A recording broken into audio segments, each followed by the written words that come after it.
He was the last horse I was ever going to own. I lost so much money in the business, and there came this miracle horse named Runhappy.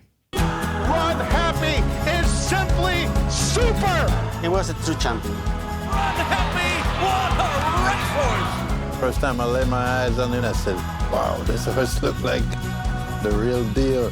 If you could build a perfect racehorse, he is the perfect racehorse. That was the horse that made me want to get up every morning. How are we so lucky to even get to be around this horse? Never ran once on Lasix, hay oats, and water. That's the way we do it. He was the only horse that was actually nominated for 3 different awards, so that alone was a milestone. Accepting the Eclipse Award for Champion Male Sprinter Runhappy is his owner, James McInvale. Thank you, Runhappy, for all you do. You've truly touched and changed our lives.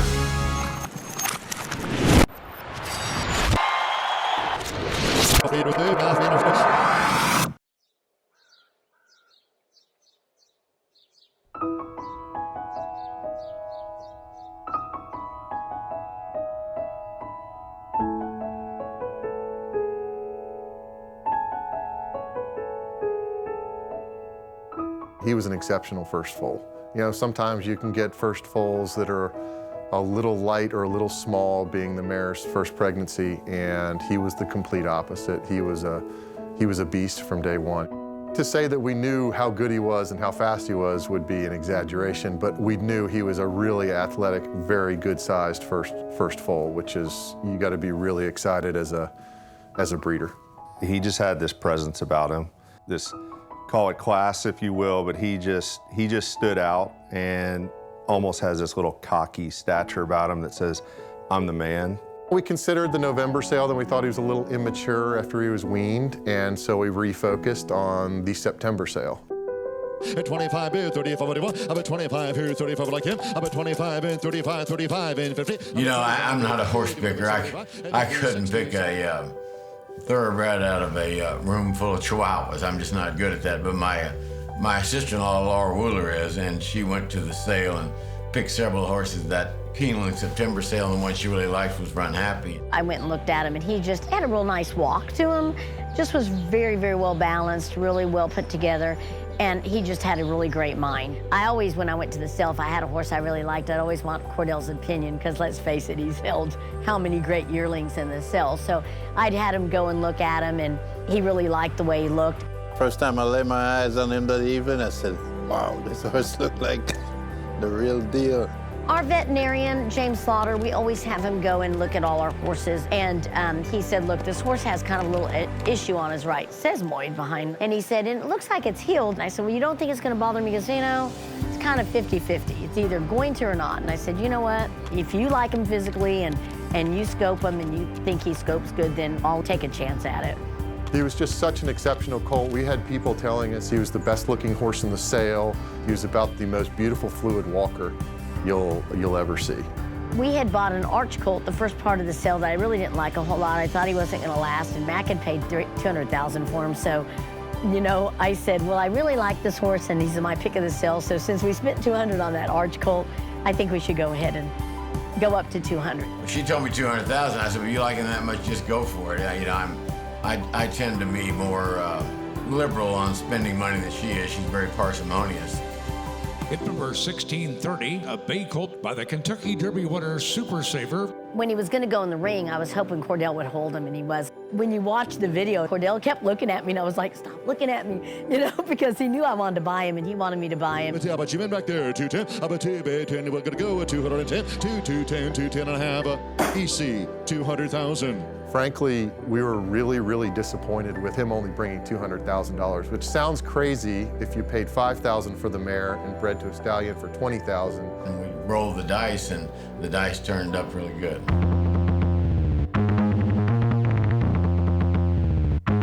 I think he arrived October 14th, if I remember right, somewhere around there. And he didn't know how to go from the gate. Of course, you know, you always had that Derby curse, okay, that if you didn't run it too, you couldn't win the Derby. So Mac was like, well, he's got to run it too. Thinking is, let him run. He's a racehorse, let him run. And they're off. Loose cannon broke sharply, worth the gamble. The race opens, and he's not even on the screen. He's dead last, and I'm thinking, oh, here comes another one, you know, another disappointment. I said, well, just give him a second. He's pretty quick. Here, all of a sudden, in the film, here comes his little nose, and I go, there he is, right there, coming up the rail. And of course, he just came flying up the rail around the turn, and Mac was like, my God, you know, how fast is this horse? Here comes Runhappy moving through from the inside. Runhappy just moves right by. And then, of course, he went like the half in 45, and Mike Battaglia's call is so funny because he like laughs. Half went in 45 seconds flat. And then he gets to the top of the stretch, veers way out almost to the grandstands and runs zigzag down the stretch. It's Runhappy running erratically through the stretch. I think he saw the lights in the stands, and he kind of got startled, and he was switching his leads back and forth, and then he was, you know, getting out in the stretch, and I think the jockey was half freaking out over how crazy he was being. Runhappy, impressive in his debut. We laughed and thought maybe this horse can really run.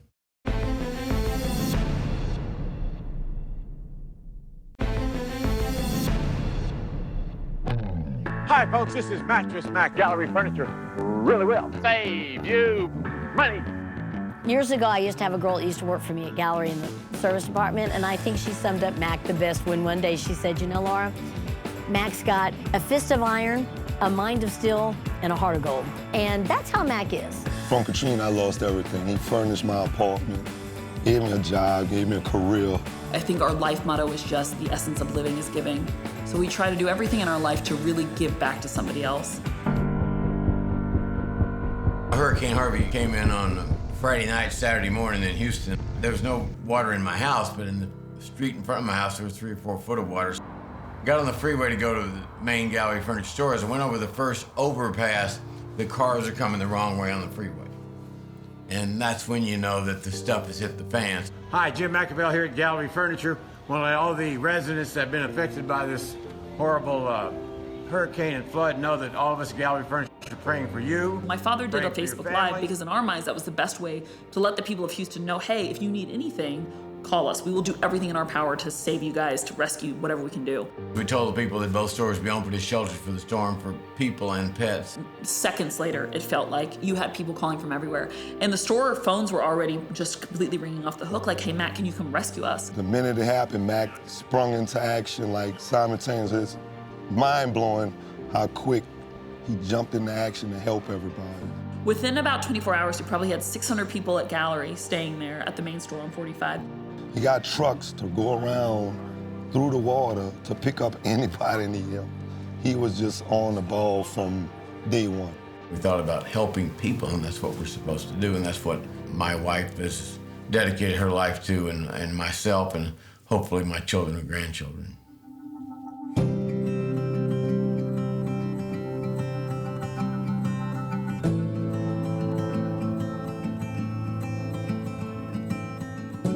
It takes an entire community to raise a child, and it takes an entire group of people to help these racehorses, and these horses are very dependent on it. And Cordell's a master groom, he's a master horseman. There's nobody that knows a horse better than their groom. And they're with them more than anything. They're checking their legs every day, even though the trainer is as well. They're making sure they, you know, are getting cooled out properly. They're the ones walking them, they're the ones handling them. They know everything about them, and Cordell truly is so in sync with Runhappy, it's incredible. Cordell was absolutely the best person on earth to be at the end of a shank and in the stall with a horse. We all knew that. But the paperwork part of it, you know, keeping track of all the coggins and setting up the vanning and all that kind of stuff was just pretty overwhelming to him. So I needed an assistant because I couldn't be here all the time. And so I've never been a public trainer. I could care less about, you know, my name being out there in lights or being, you know, the trainer record. So I had hired Maria as an assistant, and I didn't have any problem with her letting all the horses run in her name because she wanted to get some recognition.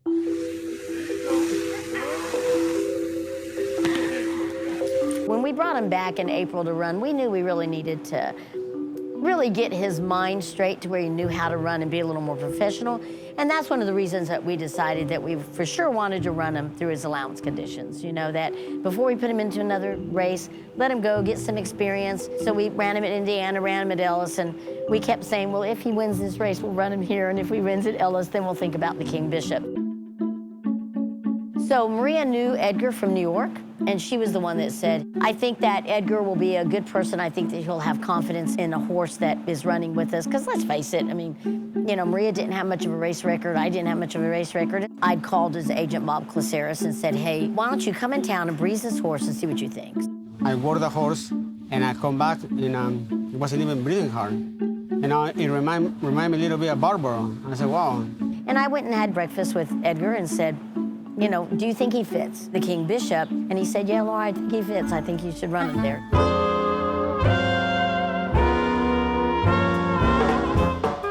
It's Saratoga. You don't get, in my mind, a more storied sports venue in the United States for sure, but for sure in racing. When he came to the paddock, his just whole demeanor was that I'm here to go out there and win this race. And we knew he had talent, but you don't know how much talent they have until they run against the big dogs. They're off in the King's Bishop. I go with this confidence that I'm going there to win, and that's it. I'm not looking for no second place or running behind you. It's Runhappy in front. Limousine Liberal, Holy Boss can get him.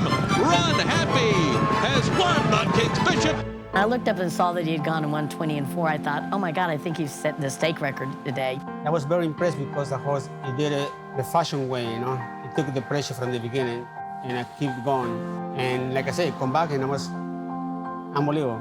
To win the King's Bishop in stakes record time, almost track record time, it feels surreal. It really does. Right after we won, Matt called me, and I mean, he was just ecstatic. We made it to the big time in the game, and more importantly, we did it our way. No Lasix, no Butte, no injections, hay, oat, and water, and this incredible horse just ran off the screen. I had several calls from really people I respect in the horse business saying, you got a heck of a horse here. We kept digging and digging and digging, and we found the light at the end of the tunnel.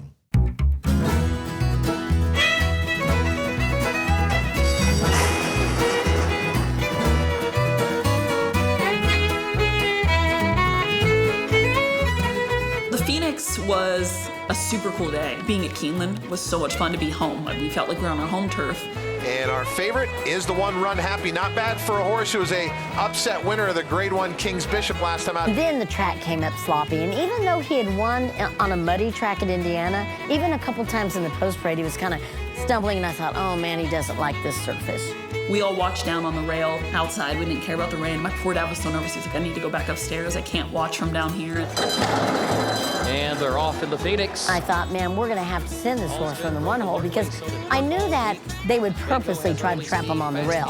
Runhappy now kicks in and flashes his speed, and there goes Runhappy from fourth up the rail to take the lead. He broke it a little slow, like he normally do, and I sent him out of there to get him in position, and the saddle slipped.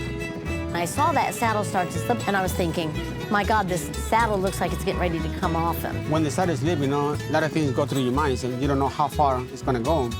You know, the only you start feeling that you go farther and back and farther back. Front-running style here for the 3-year-old Runhappy, drifting out a deep stretch, but he's got it. Good horses have to overcome obstacles. He had to break from the one hole. Then he had a track he didn't like. He was losing his saddle, and he still won impressively. That's the kind of race that makes you say he's a great horse. It was a very exciting race, and another great step in the maturation of Runhappy.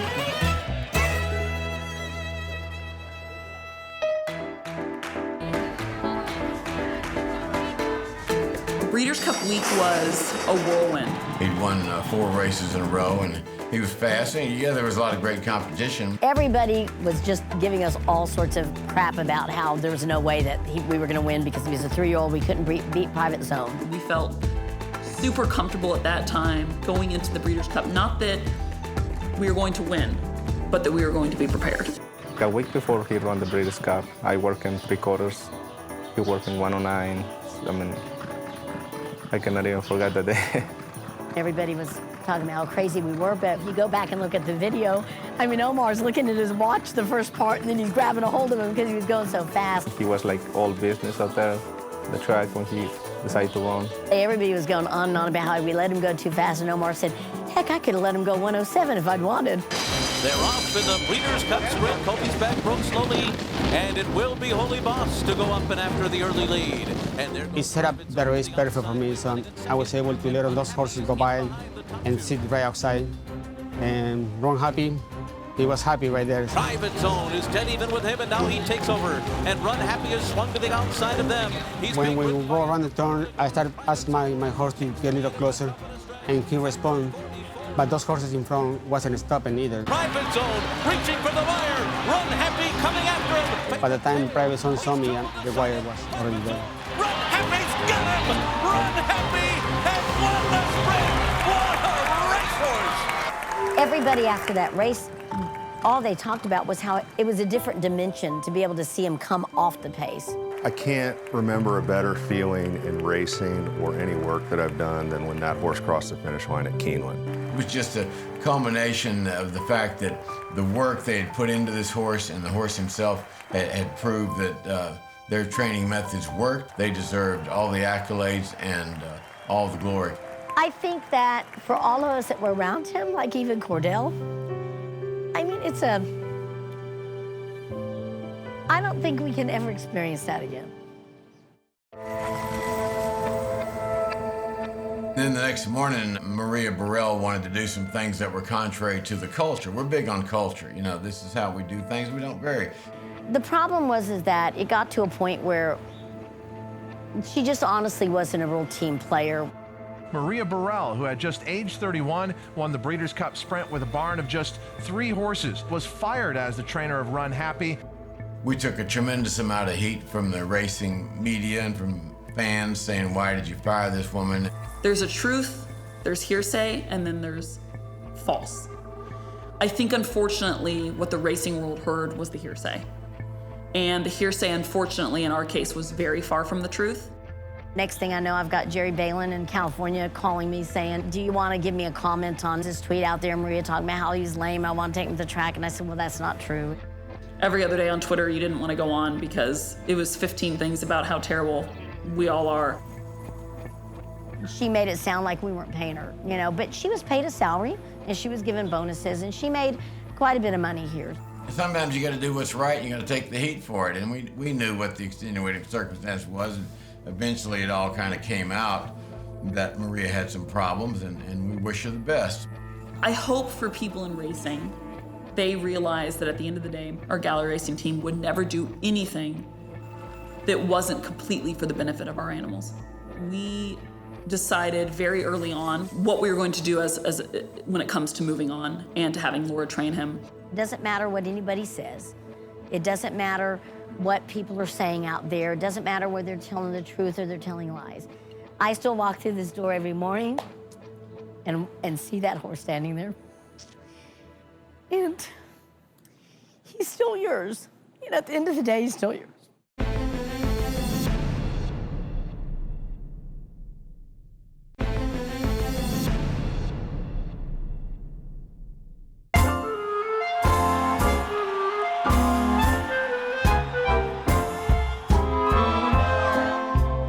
Was a race that my dad's always wanted to win.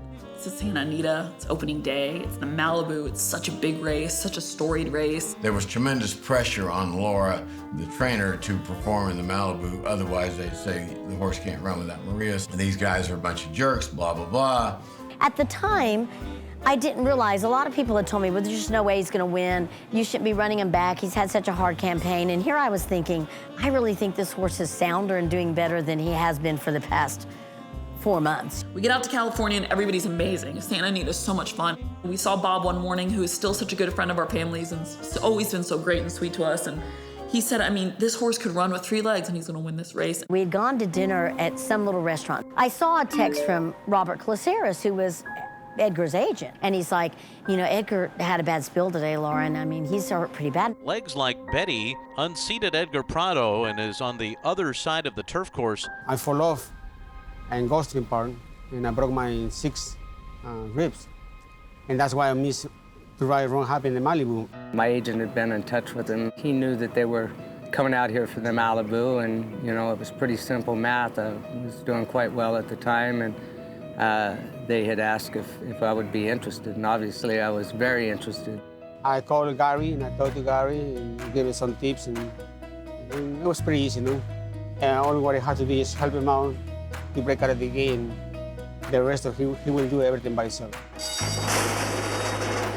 they're off. It was a very clean beginning, and Runhappy is sent right to the front.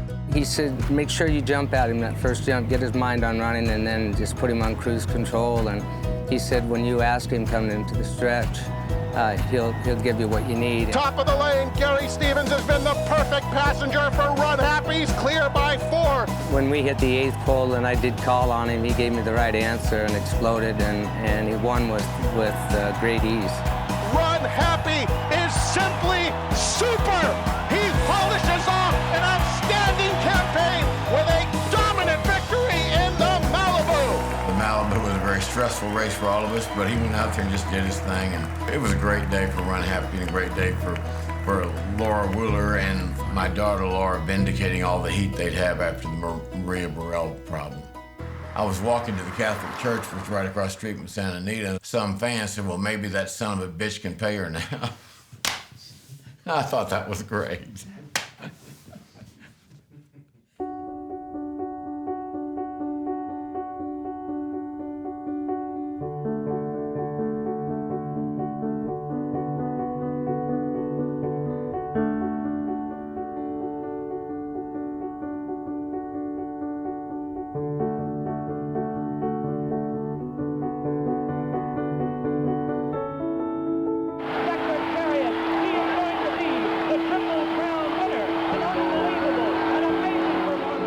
I remember as a kid, my dad came home one night and said, hey, I want to watch this movie with you. And that wasn't like it was this weird thing that never happened, but my father definitely worked until 10, 11 p.m. at night. Her and I used to watch the Secretariat video all the time. We must have watched it thousands of times. She has it memorized.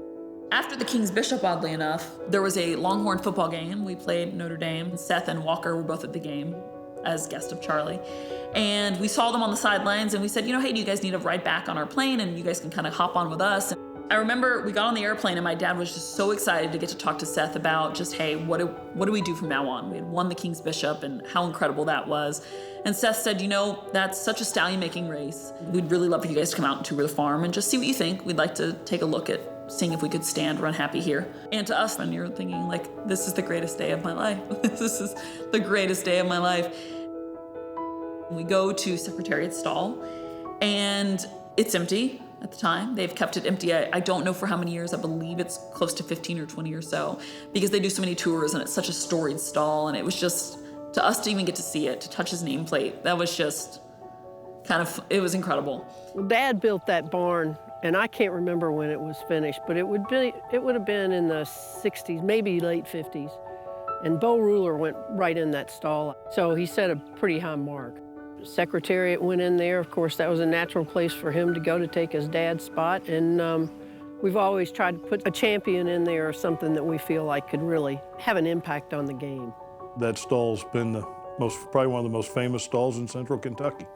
I remember after that, Bernie, their stallion manager, sent me a text actually and said, hey, I just want to let you know that we are very interested in standing Runhappy here, as you guys know. I want to let you know, if you'll please tell your dad that if he comes here, he gets stall 1.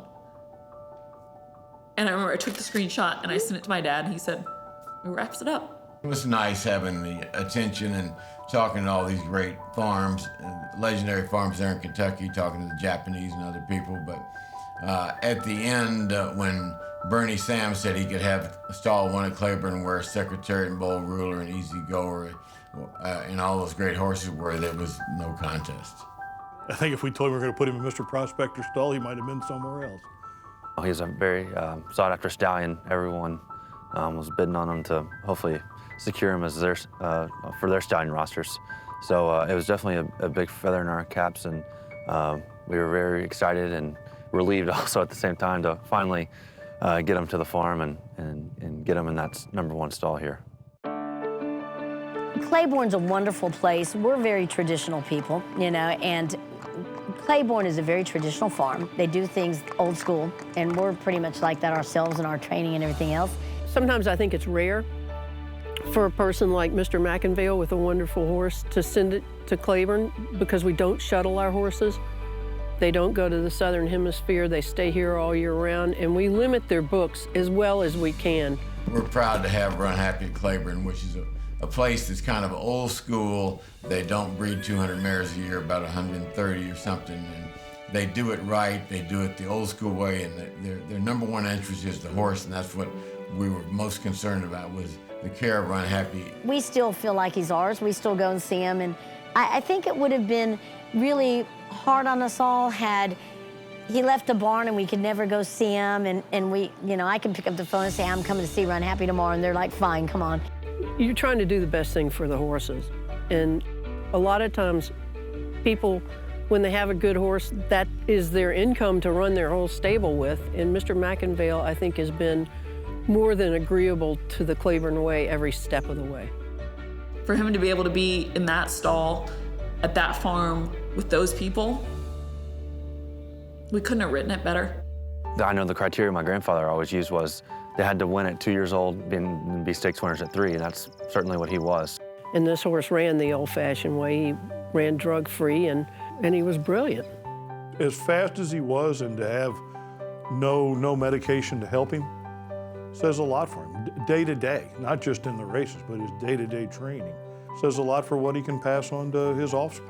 I think the fact that he ran 100% medication-free is a huge positive for him, because you don't really get that in this country, and it's kind of a special aspect that he brings to the stallion market.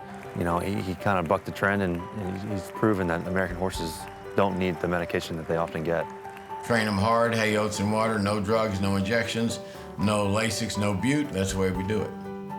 He adds a lot of speed, and yet he's out of a broken vow mare, so they ought to be able to get the distance. He's a good-looking horse. I think he's a special horse. I think that his offspring is going to show what he's capable to do. His race record speaks for itself, and everyone saw his brilliance on the track. He's fast, he's got conformation, physically attractive to breeders, and he's got pedigree. So, I mean, he's the full package. If he passes on his conformation and his speed and his respiratory system, I know he's going to throw some great babies. If you could build a perfect racehorse, he is the perfect racehorse. He's a perfect shaped stallion. I mean, if you wanted to show someone an ideal shaped horse, I think you'd show him Runhappy. He's got a great athletic body. He's got such a good mind. He really does. Smart horse. To me, Runhappy represents all that's good with horse racing, and hopefully he will change the breed in the future because he's such a great racehorse.